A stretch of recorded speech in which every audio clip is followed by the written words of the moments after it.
if you want to hear an interesting conversation about when erring on the side of perfectionism might be really useful and when it can get in the way and how to monitor it and make sure that you leverage all of your tendencies to create your best life, you're going to love this episode.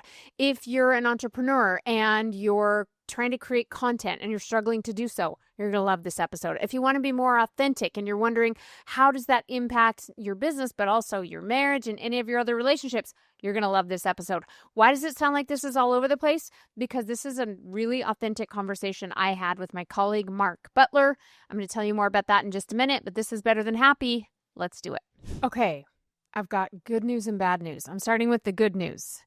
I am bringing one of my good friends and colleagues who I've known for many, many years. I actually met Mark Butler when I was brand new to building my business, and he was very integral in helping me really get the business to the point where I could bring my husband in, and he was able to leave his job and then really scale pretty far beyond that.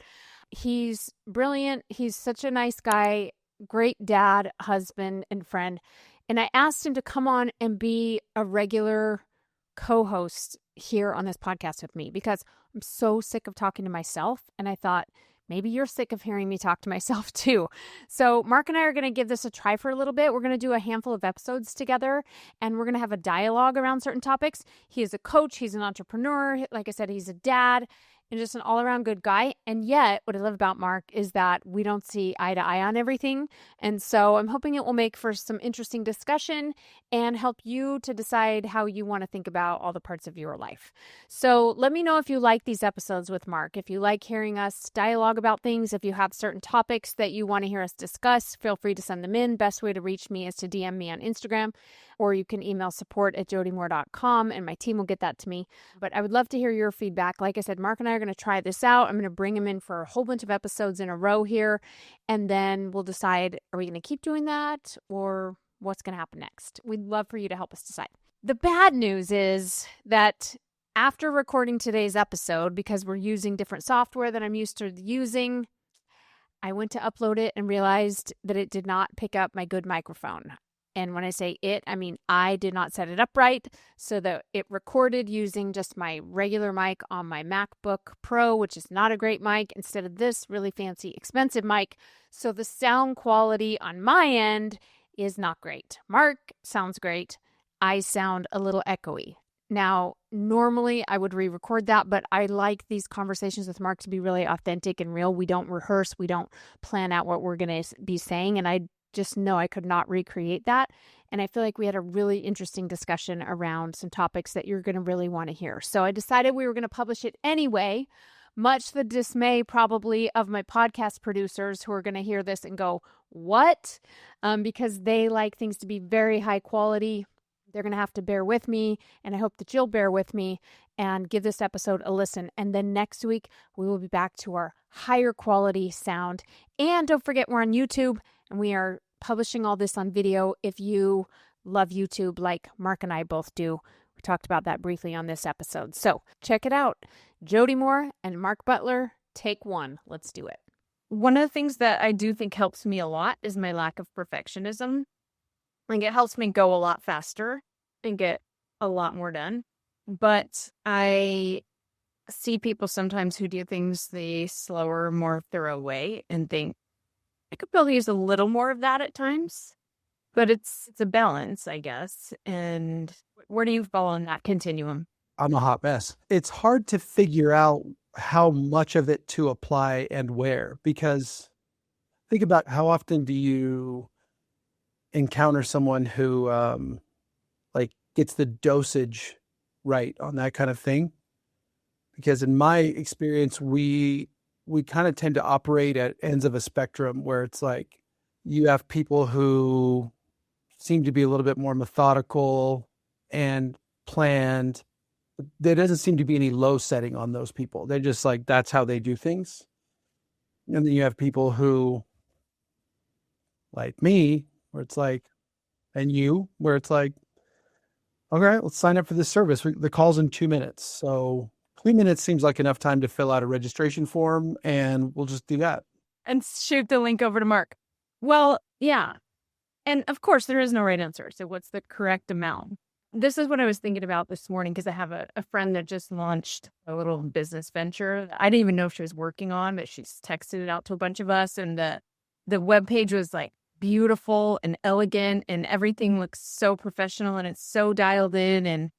And I don't think she has a single paying customer yet. She just has been working on putting it all together.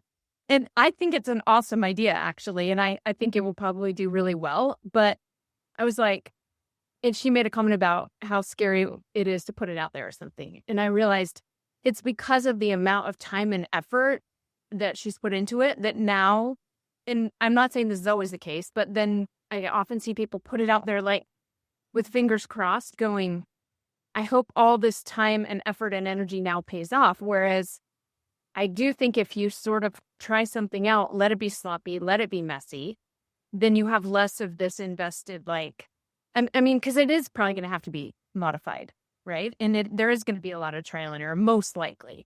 And without putting in all that work, it doesn't feel like your precious baby that then, didn't work or did work. And you kind of can create ultimately what you want. But I tend to be, and I think, correct me if I'm wrong, but I think you and I are similar this way. I tend to be the type that gets it to like 80%. And instead of going back and finishing the last 20% or 10%, I'm just like, it's good enough. And sometimes like there are some things that it should go back and do at that higher quality level. Where I think you get ahead of me in terms of like total output and, kind of just getting stuff into the world is I do get very perfectionistic by solving problems that don't matter. Mm-mm. I do that too, actually. Because like, give an example. I get to where I'm like, it becomes a puzzle that I feel like I have to solve.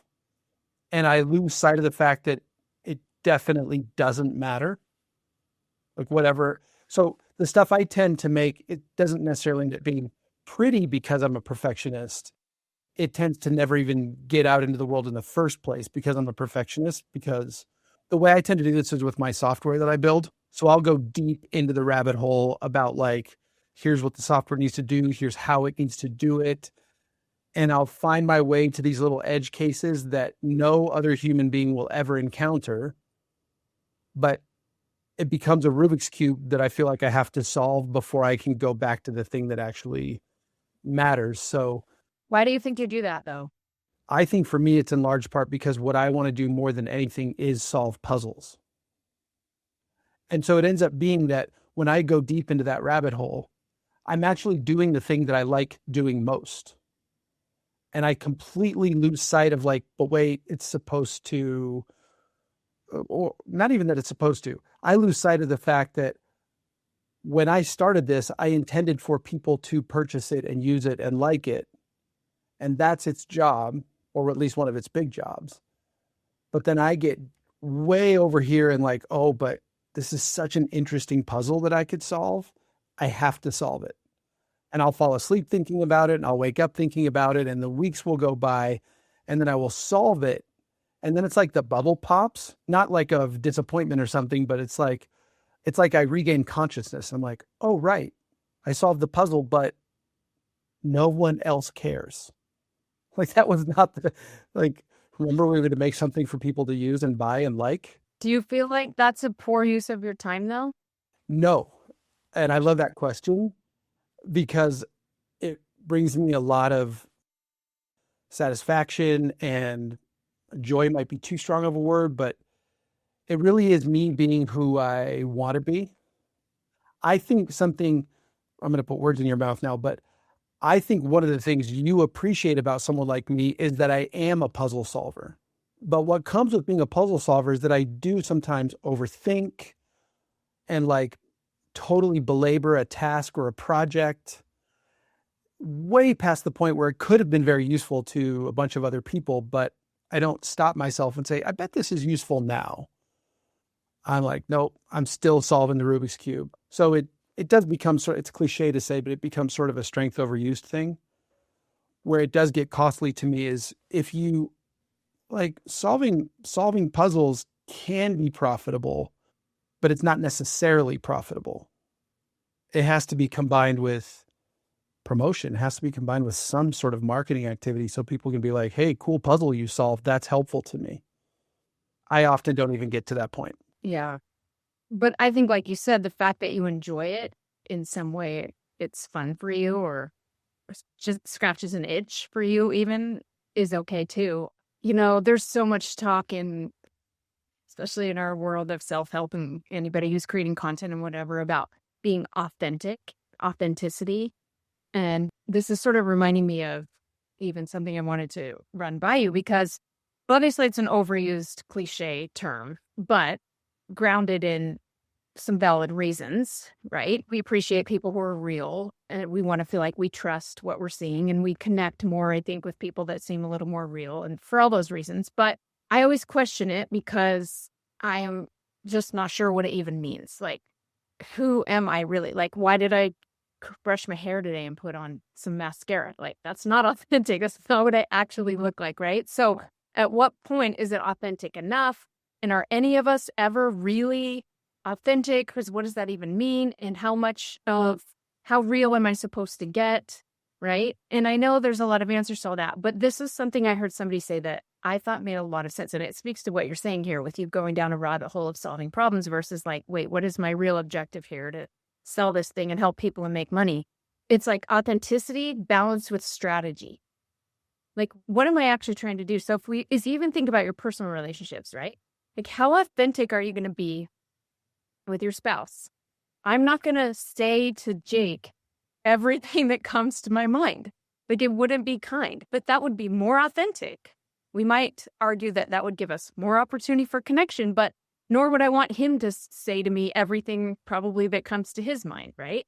And so the strategy in that situation, I guess, in a relationship is like kindness also. And yes, connection and being willing to maybe talk about some difficult things, but I have to like temper my authenticity with my strategy, which makes me think about what you're saying in business too. The same is going to apply, right? I think what you're saying is really potent. I think it actually becomes something profound because I think the relationship you described between you and Jake, the one between me and Kate, we don't say everything that comes into our head. Like you said, we want honesty to be mixed with kindness. As my coaching practice, by the way, has evolved into working more with individuals about their relationships and with couples about their relationships, something I say a lot is we want to tell the kindest truth without leaving either one aside. We don't want to leave the truth aside. We don't want to leave kindness aside. And so it's not always simple and it's nuanced and we get it wrong and we have to repair. And it's all very human. Something that I got from our friend JFF. I mean, she's your friend. I don't know her, but I have a parasocial relationship with her. So we're buddies in my head. The strength of a relationship is the amount of truth it can handle. One of the measures of a relationship's strength is how much truth it can handle. And so I like that because it pushes us toward truths that might be scary to share. But then having shared them, if the relationship can, again, Jay, I think the way she would say it is if the relationship can metabolize that new truth, if it can handle it, then the relationship has gone to a different level of closeness and intimacy.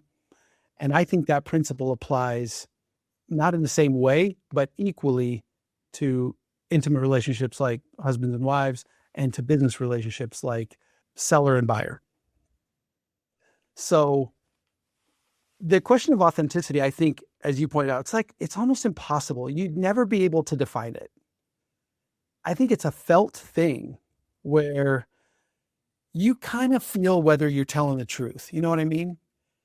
Like when I'm not being honest, I feel it.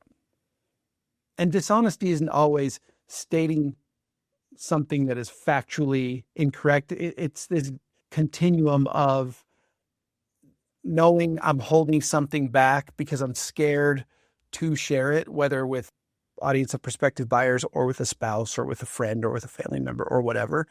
You feel it and it doesn't feel good. I want to ask you this question because I want to, take it to people who are creating content, like any of our coaches or entrepreneurs, right? Who are creating content. And this becomes the big question, right? It's like, how much do I need to share and how real and authentic do I need to be? And I think I mean, I'm sure we probably think similarly on this, that it's like, if it doesn't help your client, you don't need to share. I'm always telling my coaches, like, we're not trying to be influencers. An influencer business model is an entirely different business. Like, I do need a lot of attention, a lot of followers, so that anyone who wants to use me to do affiliate marketing will see that I have a lot of influence. I have a big following. So I may share, depending on what products I'm going to offer, I may share my home and my children and my clothes and whatever else, right? But as a coach, I'm not trying to be an influencer. I'm simply trying to get my message out, maybe generate leads or whatever, but I'm trying to be a coach. Ultimately, it's a different business model, right? And so if I can share anything I want to, but if I'm sharing stuff about my personal life that doesn't help draw in my potential client, it's kind of a waste, other than maybe getting me some attention, maybe telling it the algorithm that people are following me, right? And so there's that. But back to authenticity a little bit. Do you follow Alex Hormosi at all? I am currently on a Hormosi kick. The algorithm is giving me Hormosi constantly. I don't know what you think of Alex Hormosi, but It depends on the day. yeah, same here. And it depends on what he's talking about. I like a lot of what he says, and I don't love all of what he teaches. But anyway, that's not the point. The point is, was it like maybe 6 months ago, maybe a little longer? Did you see when he had Tony Robbins on his show? Oh, no. Okay, so it was so fascinating. Tony Robbins was doing some kind of a launch. So he was going on all the podcasts, like, he was on a tour basically.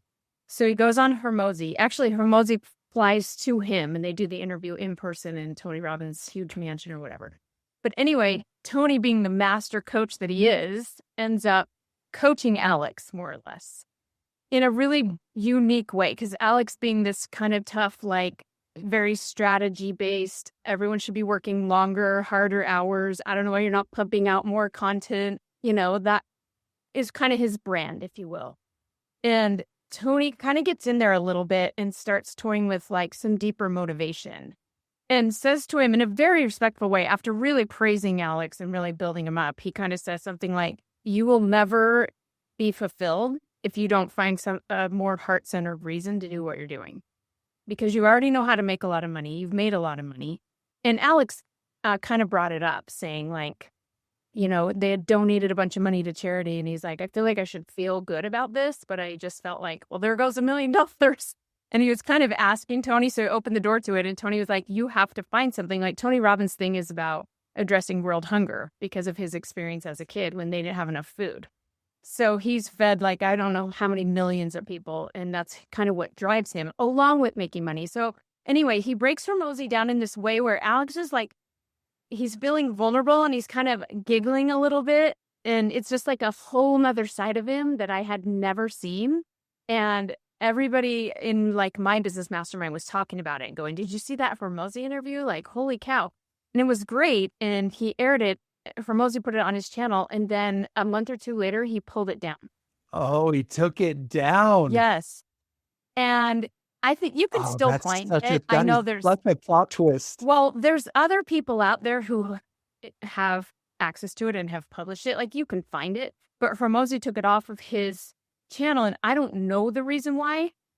But come on, the rumors. I'll tell you the rumors I've heard. What do you think? Okay, but you and I are both going to have an opinion, and we're just going to say it because who cares? But you go ahead. Well, like, it went against his whole brand of just work. Because he even says, like, his whole thing about how you have to hustle and you have to grind and you have to work harder. And Tony Robbins is like, no, F that. That's no way to live your life. And it just, I feel like he showed a side of him that he doesn't normally show. It went against his whole message and his whole brand. But it was the most real I've ever seen Alex Hormosi. And he looked vulnerable. He was very still likable, but it just completely went against his branding and his image that he's putting out there. 100%. If we're going to frame it in like relationship terms, it was too intimate for Alex. His relationship with, whether it's his audience, his idea of himself, could not accommodate that level of truth. So it rejected it. It found a business reason to reject it, but it rejected it. Oh, that's interesting. He couldn't, like, I cannot be this knowable in this context. And I honestly, I can't criticize that. I do the same thing. I think everyone does the same thing. But it is such a plot twist that he took it down because it's such an intimate thing to be knowable to that number of people in that way. If he took it down, it's, in my opinion, it's because he could not handle that level of intimacy. As I've watched Alex over the years, and I kind of come and go, the algorithm, I'm YouTube. I live on YouTube. I love YouTube so much. The algorithm is giving me a lot of Hormosi right now. And I watch him as a person who's business interested. I watch him as a person who's a coach. I watch him as a person who works with people on their relationships. And when I watch a lot of Alex Hormosi, I'm like, this guy is talking out of both sides of his mouth and he doesn't even know it. And what I mean by that is, you know me, I have a cynical streak that runs through me, and I can be a little bit suspicious of people, especially like big name marketer types. So I have kind of a cynical view that I'll bring to when I'm engaging with their content or whatever. Even with my cynicism, I've never personally tracked Alex as someone who has any bad intentions whatsoever. He does not strike me as a person who wants to deceive, who wants to take people down a bad direction. I've never read that in him, whatever my opinion is worth. I've never experienced him that way. But he lands in this tension between pretending that nothing matters at all. He has a very, like, you've heard the term nihilist or nihilism. He will pretend to sort of a nihilistic view. Like, well, nothing matters anyway. We're all going to die. Nothing matters. But then he will say, well, if you want to like have a big impact, or if you want to do everything that you possibly can do. And it's very contradictory. And for me, the tension between those things seems to be what Tony Robbins found, which is like, you're not telling yourself the truth. And you're not willing to, if you bump up against the truth, you're certainly not willing to share it with people at large. And again, I can't criticize him because, you know, he has an audience of millions. I have an audience of 27. I'm doing the same thing. I'm not saying this in a critical way either. I do think it's difficult because we all have stuff we're working out and figuring out, and you don't have to air that for everybody to see. There's nothing that, your audience, any of that. And I think it's totally fair to want to work that out on your own behind the scenes. So yeah, this is not in criticism. It's just, I don't know. I just found it to be really fascinating because I think the video performed very well. Why? I actually love that you just said that, and it wasn't already on my mind. So I'm glad you said it, because I don't think authenticity or honesty require us to like lay ourselves bare in the public forum all the time. And I don't expect that of a creator. I don't even expect that of influencers whose profession I think, I want to say this with some care because I don't want to say it, I don't want it to sound wrong. I think the profession of influencing has a natural bias in it toward inauthenticity and toward dishonesty. It doesn't mean the people are dishonest or inauthentic. It means the nature of the work they do sort of leans on them in that direction because it's so appearance driven. But even in that case, I don't expect them to lay bare their entire person, their heart and their soul online in service of some idea, you know, in service of Mark Butler's definition of authenticity, whatever that is. You know what I mean? Yeah, I agree. And to somebody who's brand new, and this is kind of leading me to the other topic I want to talk about today, by the way, which is kind of organic content and networking versus paid ads, which I know is very different, but I want to talk about that in a minute. But first, to the person listening to this who might be new to putting content out for whatever reason, probably to build a business. I think, and I'd love to hear your thoughts on this, but I think it's natural to feel so awkward, sound awkward, look awkward. And I think with that voice in your head going, you got to be real, you got to be authentic, everybody wants to be yourself. It's like nearly impossible to do in the beginning because you are pretending to feel like you know what you're talking about. You probably do. Hopefully you know somewhat what you're talking about in the subject area, but you feel like you're pretending. You feel like a fraud. If you're not used to seeing yourself on video, making videos, hearing your own voice, all of that is very alarming until you get used to it.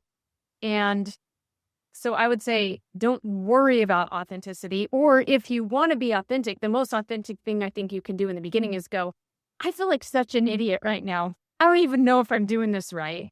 and just like kind of call out your own insecurity a little bit. Not much, because it shouldn't be about you anyway. It's about the person you're trying to serve.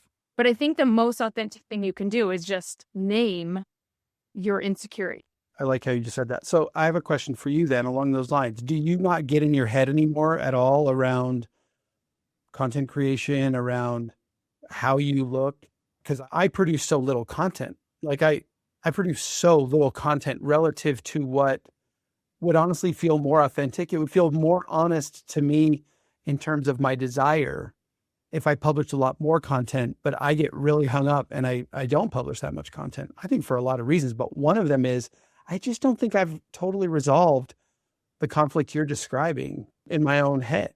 I don't think I've done it. And I think if I had done it, I would publish a lot of stuff. Conflict of like feeling like you don't look right, sound right, say the right thing, etc. Is that what you're referring to? I mean, I think I have probably the normal amount of like hating the sound of my own voice, and which I don't know that I've ever encountered anyone who's like, I love hearing my voice recorded. I hope they're out there. I hope they're having a wonderful life. I've never met them. So I struggle with the sound of my own voice. I struggle with my mannerisms. I hate watching video of myself. I've never had anyone, including my wife, who is a very honest reviewer of Mark Butler. She's never pointed to those things, but I can't handle watching myself on video for the most part. That's interesting. A big thing for me, though, goes back to that intimacy piece, which is like, I hate the idea. This is so absurd. I hate the idea that what I say into this microphone kind of lives forever. It gets to me. Which is weird. We could diagnose me later, but that's one of the pieces for me where I'm like, no, it can exist for 24 hours and then it needs to be deleted. That's why I'm not criticizing Hormosi. Like, I get it. For me, it's a little different. Well, first of all, and again, this is for anybody listening who maybe is starting out in this game. You know, the first time you hear your voice recorded is probably as a kid, even, I don't know what age, and you think, what? That's not what I sound like. It doesn't even sound like how you hear your own self, right? Do you feel like, though, because now you've heard yourself recorded a lot, does it sound the same to you as it does in your own head? Or does it still sound different? To me, it still sounds different enough. Different enough. Okay. Because I feel like I can't really tell the difference now. It sounds the same to me, my recorded voice versus what I hear in my head, which is bizarre. But I still am highly critical of it, especially like I can't listen to myself on normal speed. I can listen to myself on like double time speed. Same. And I'm like, that's funny you say that. A little bit smart there. Normal speed, I sound like an idiot to my own self. Like, dude, hurry up. That's when I'll like record a podcast of my own and then I will edit it. And when I'm editing, if I play it at 1x speed, I'm like, this guy is the most boring person walking this planet. Yeah, me too. And then if I speed up to 2x, I'm like, oh, this isn't so bad. That's pretty good, actually. Pretty good point. The worst is when my husband uploads all of our recordings from my coaching program. And so he'll be like on his laptop in the next room and he's uploading the video. And so it just plays the very beginning and I hear myself go, hello, everybody, or just something. Like, no. I'm like, oh, that lady's voice. But when you're like, Jake, we've talked about this. Jake, headphones. Seriously, turn the volume off. But seeing myself on videos is next level painful, right? Where all your little mannerisms, for me, it's like playing with my hair and touching my face and whatever else that I don't even realize I do till I see myself on video. And then I have all the thoughts about it. But it's a similar for me experience where I've had to watch it enough times that I'm getting more used to it. But this is what gets me.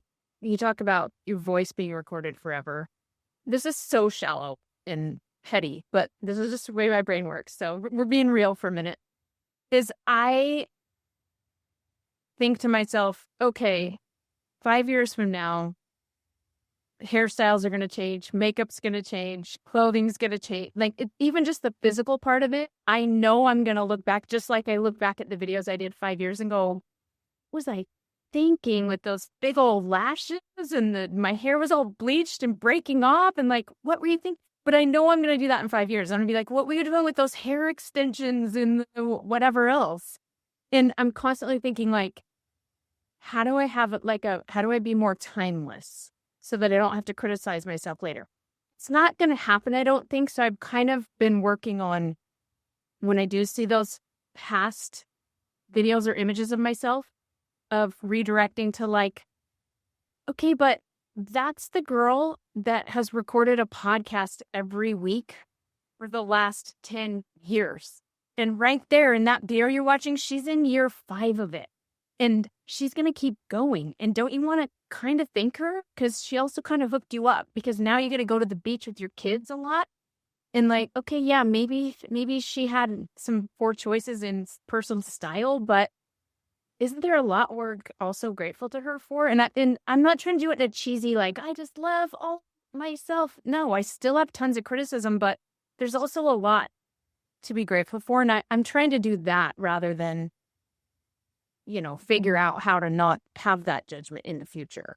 To whatever degree this is relevant, the other day, Kate and I were talking about for some reason, we were talking about the pressure, especially the pressure on women. It's very cliche to say, and I'm a dude, and so I'm not going to pretend to understand this. But Kate was reminding me again that there's a different level of pressure on women to look a certain way, to age a certain way, and that women get treated much more harshly in the public space than men do, especially as we age. But I also like what you're saying because you remind me of I don't know why. There's a picture jumped to my mind of me and Kate. We were on a cruise. Now, it's funny about being on a cruise because we hate cruises. That's probably why this is such a vivid memory, but there's a picture of us on a cruise and I see myself in that picture and it's not great. I mean, what's funny is I was about to say I was really overweight. I definitely weighed less in that picture than I do right now. So that's fine. But I look at the picture and I look overweight relative to the image I have in myself of probably like being an 18-year-old kid who's playing varsity sports in high school. And so I'm like, oh, he's overweight. It's not great. Like, it's not a great look. But with enough time that passes, I can look at him and be like, that guy right there was going through it. I remember that time of life. I remember what was difficult about it. I remember why we were on the cruise. And we were on the cruise because a friend had basically gifted it to us. We were escaping our children who were very young at the time.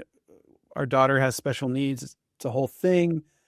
And I look at him like that guy was deep in it. And he really was trying so hard at the time. So to me, that's a version of what you're saying with like having gratitude for that past version of you. I think there's also a lot of room for compassion for that past version of you where you're like, it's cliche to say, and I fight this phrase of like, they were doing their best or they're doing their best. The version of it that I can kind of handle is that guy was really trying. He was giving an effort and it was really tough. And so I can get to compassion and like appreciation. And it's actually helpful for me to say that here because I think I could bring that to content creation. I would probably start making more content. And because that thought, like whether it's about yourself or about anybody else, that, sometimes in coaching, I'll offer that to my clients, but for some people it's helpful. So for some, they completely reject it, that he or she is doing their best or you were doing your best at that point. And I think it was my dad I was having this conversation with when I said, yeah, but everybody's just doing the best they can. He's no, they're not. Everybody's not doing the best. I say it all the time. They're not doing their best, but that's okay. Doing your best is kind of impossible. So, but they're definitely trying and they have no bad intentions, probably. Anyway. Well, here's the thing that it comes down to is we don't know what anyone's best is, really. We don't know. There's no true way to assess that someone was doing their best. So it's a moot point in the end. I think the reason, again, whether you're thinking about yourself in your past, you're looking at somebody else who you're frustrated with in your own life, the point is to shift your mind away from focusing on something you can't control, which is yourself when you were on that cruise 5 years ago, or this other person in your life who doesn't seem to be asking you how you think they should behave. To shift your brain away from that over to what is yours to control, which is like, okay, so what do I want to do about this? Or what am I going to do today instead of what did I do wrong in the past? So it's meant to just redirect your brain away from like, let's stop spinning on how bad that person was or is, and let's start focusing on what we do have control over, which is today going forward. That's the whole point of the thought. But if that thought doesn't do that for someone, right, if it causes you to drum up this whole argument about how they're not doing their best, then it's not useful. It's just, okay, but the past is in the past. We don't have a time machine. Okay, so I don't think we're going to get to today the organic versus paid marketing, because I have a lot of, I just want to hear your insight. I think we have kind of different views on this topic, although probably lots of overlapping too. And I want to give it the time. So I think I'm actually excited to talk about that because Okay, good. I don't know how much overlap we have. maybe not. And as we've talked about doing this, I've thought I really want to talk to Jody about paid ads for coaches, because it's kind of a place where I've kind of screamed into a megaphone. And I'm like, well, I want to hear the other view because I haven't heard the other view in a while. Anyway. Yeah, I think we do have kind of opposite thoughts about it. And I think it's an important topic and it's ever changing. And I think it's, yeah, I also want to steal some of your thoughts as well. So let's do that next time, shall we? We shall. Because I Can want to I, give it plenty of airtime. I just want to like echo one thing you said earlier that's sticking in my head as useful to me, is when you said, when you have people who are trying to get any sort of venture going online, coaching or whatever else they're doing, and they're trying to figure out how to make content, publish it, it's crazy to me that I've kind of been around this world for over 20 years now. That's so interesting. This idea of content creation and publishing, it has evolved, but never it's never stopped being true. I think that's so fascinating that if someone were starting today and it's like, well, how do you grow the thing that you want to grow? I think it's still some of the best advice you can give to be like, you should make a bunch of content.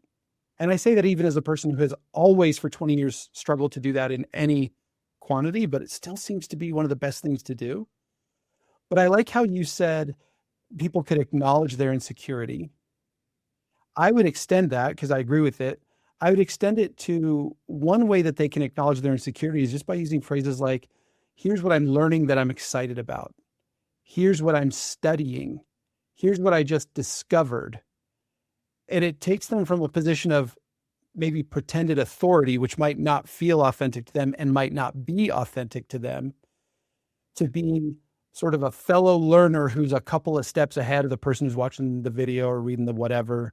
It's like, here's something I'm learning or studying that I'm excited about and that I'm testing and experimenting with. To me, it diffuses all the inauthenticity as soon as you position yourself as kind of the fellow traveler instead of the guru at the top of the mountain. And I think is it Gary Vee that's always preaching this? He's like, instead of creating or teaching, just document what you're doing. Just as you're learning. I always tell this to my coaches when they're going through coach training. I'm like, start making videos right now and say things like, today in class, we learned about this and it was really fascinating. And you get the reps in, first of all, because it really is just about putting in reps and you get more used to it. But people are interested in learning alongside us many times.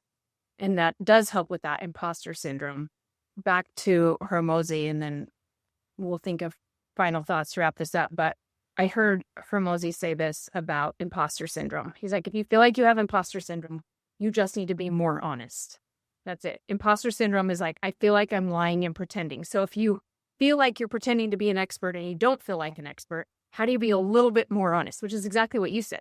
I'm excited about this thing that I'm learning right, or this thing that I just learned yesterday and I'm thinking about it. And you just get more honest, which I thought was a pretty good answer. If you're putting out an offer, let's say it's the first time you've offered some kind of a program or a challenge or whatever, and you feel that imposter syndrome, maybe you want to say to people, hey, this is my first time doing this. So guess what?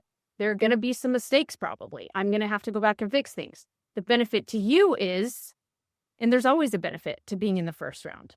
Either it's you're going to get more intimate attention from me, you're going to get it at a lower price, you're going to get it for free because I need to test it.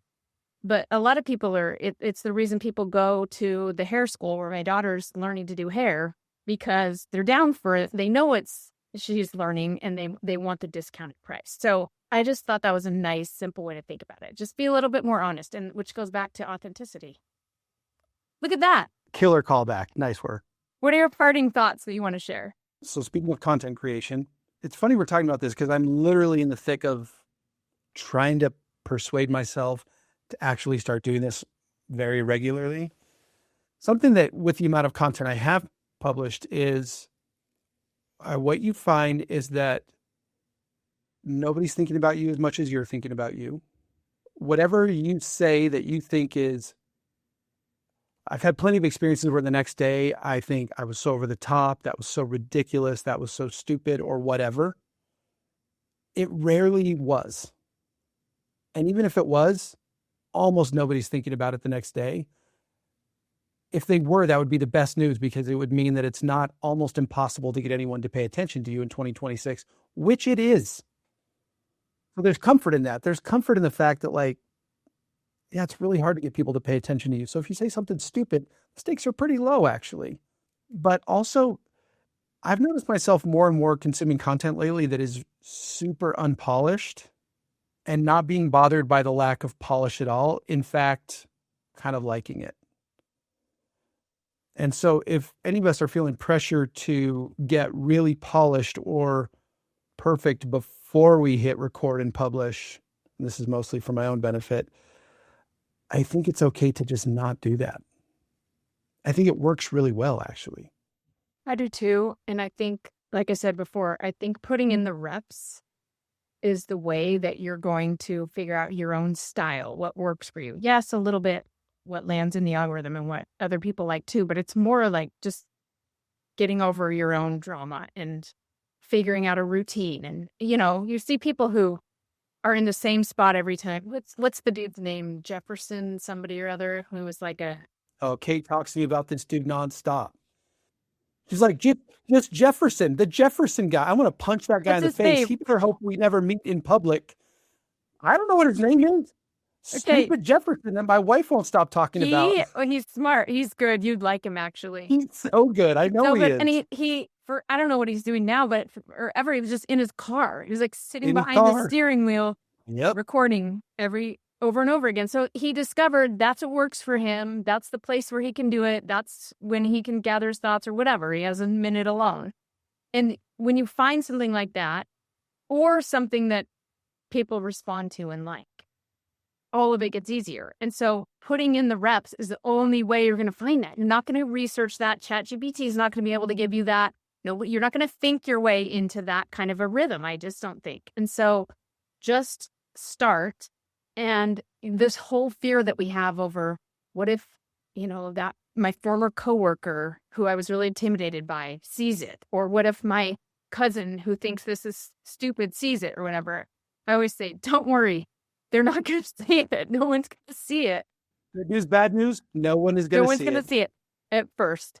And like you said, okay, when I say this mic lives forever, yeah, but somebody would have to really go do some digging to find it, and they'd have to have a real reason to want to. Like the stuff I recorded even last year, nobody cares about it anymore. So anyway. It's really hard for me to believe that, but it's one of those, I'll tell my clients, if you could get yourself to believe that, it would unlock a lot, wouldn't it?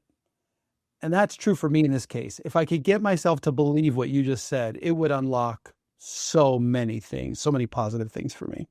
This is going to be a great segue into our next topic because I have so many things I want to pick your brain on. And about paid ads?